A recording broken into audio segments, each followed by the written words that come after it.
Welcome back to the Void Compass. At a time and season such as this, the mind attempts to take stock of all the previous experiences that have occurred in this year past and the years preceding it. It attempts to parse through experiences, information, disappointments, successes, desires unmet, and attempts to understand and conceptualize its experience. I recognize that there is a broad spectrum of experiences and emotions that viewers of this channel are experiencing, as evidenced in the comments themselves. There is a theme that repeats here. There is an integral theme that is repeating here, which is soul versus mind. Being in soul versus being in mind. Now, when you hear that now, that's just a set of words, labels that the mind can use to arrange and distribute information. But those words are devoid of actual meaning themselves. In order to find the meaning, we need to delve deeper. And as always, I want you to feel this. I don't want you to know this. It's more important for me that you feel it viscerally than know it conceptually.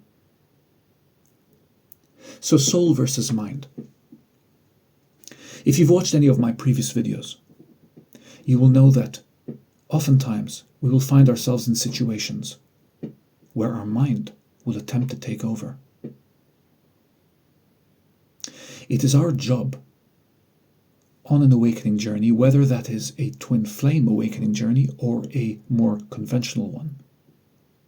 It is our duty to create a clear distinction between what mind is and what soul is. Notice I did not say separation. There is a reason for that. Separation implies shunning. Separation implies denying. So it also implies suppression. This is not what we're talking about. Distinction is recognizing the difference between the two, who you are and what it is, while still keeping it very close, while still being loving with it and understanding with it.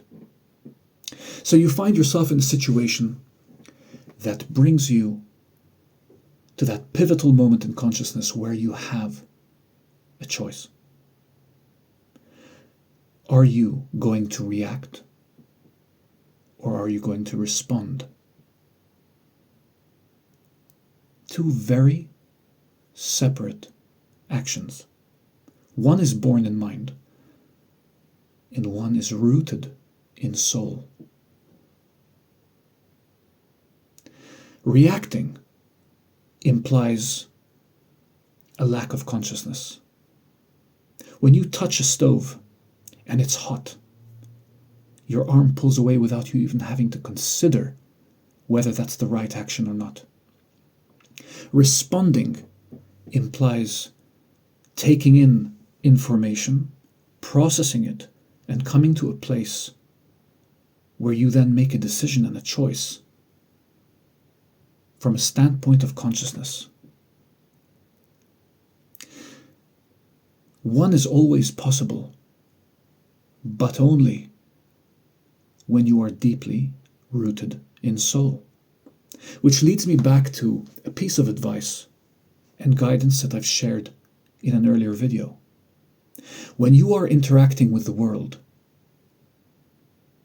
I want you to keep a certain amount of focus deep in your body, on your breathing, on what is surfacing within you as you're experiencing the experiences in the physical. It is often conflated that being rooted in soul simply means you have no interest in physical experiences of any kind, or that you're somehow sitting on the sidelines, just observing life but never really taking part. This couldn't be further from the truth. When you are rooted in soul, you are able to so deeply experience from such a conscious place that you'll surprise yourself with how many more facets of an experience you can actually process because you are deeply conscious. When you are not, you're simply reacting to whatever is happening in your body with no consciousness whatsoever. Somebody says something that triggers you in a certain way and you're already reacting, either deflecting, protecting, defending, attacking, running away, moving towards.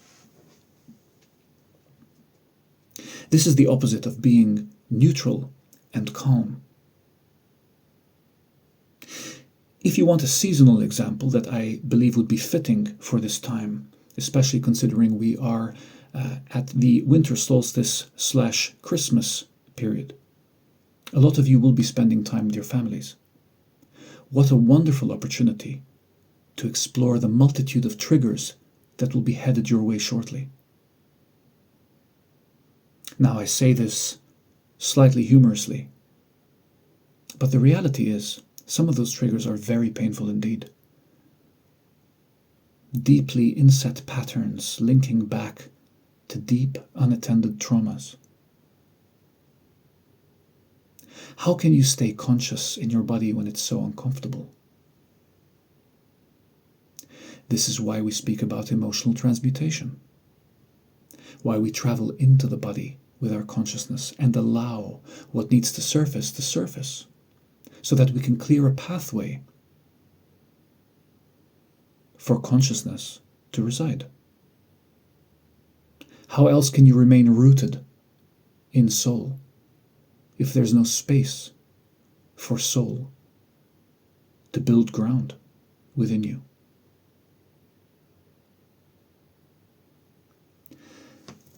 Clear the way.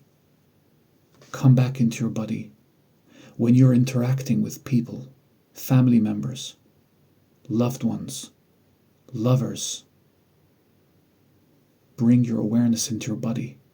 Feel what is coming up as you're interacting. Become consciously aware.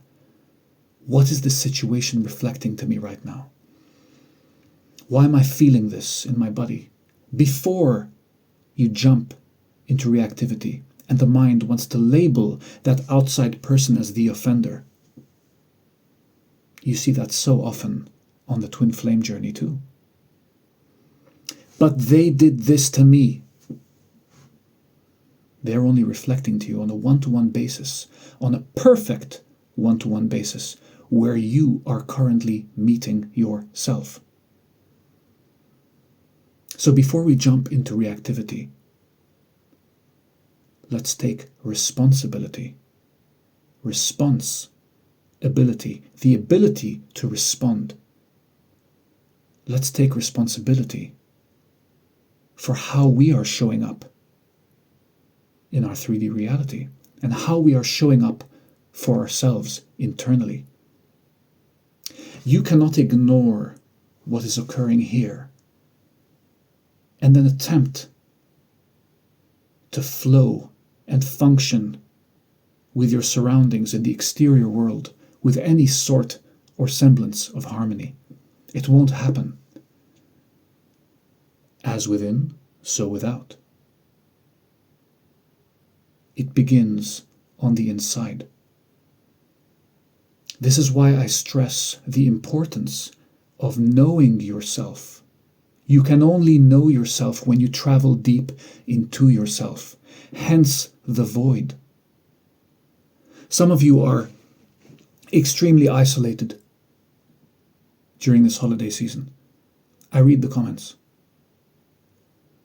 Some of you are hurting. And I want to lovingly remind you and encourage you, you're not alone. Far from it. You are not forgotten or abandoned. Far from it. Your isolation is deeply intentional. It is there for a very specific reason, to give you a chance to enter the void where you can find yourself.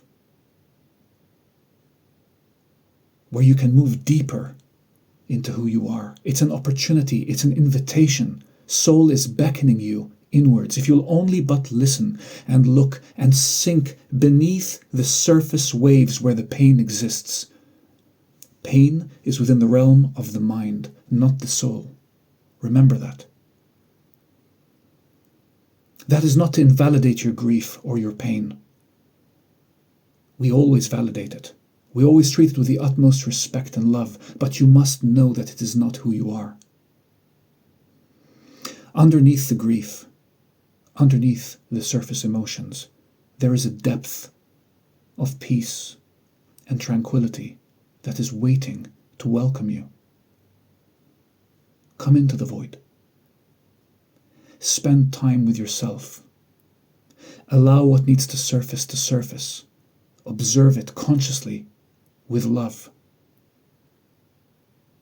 Unconditionally, whatever surfaces. That is what you're here to transmute. And as you do that, space will open up inside you. Space where soul can now come and reside and take up permanent residence within you. And you'll find you begin to embody soul in every possible way, at every possible opportunity. When you interact with people, it'll come from a conscious place. You'll be able to hold a remarkable amount of space for others. You'll be able to hold space for your purpose. For those who are commenting, saying, I have yet to find my purpose. Have you made space for it? Have you cleared away enough of the emotional debris that is preventing your purpose from materializing? This is why we go within. This is why you can feel that you're alone at this time of year. It is a gift. It is a blessing. Even when the mind refuses to believe it, accept that the mind will not believe you in this moment. Comfort the mind. Recognize you are not the mind, and then sink deeper. Breathe deep. And the deeper you breathe, the deeper you sink into the void where you can find yourself. Keep those things in mind. You're never alone. And this life experience and this awakening journey is one that is so intentional, and nothing is left to chance. And no, your soul will not let you mess this up.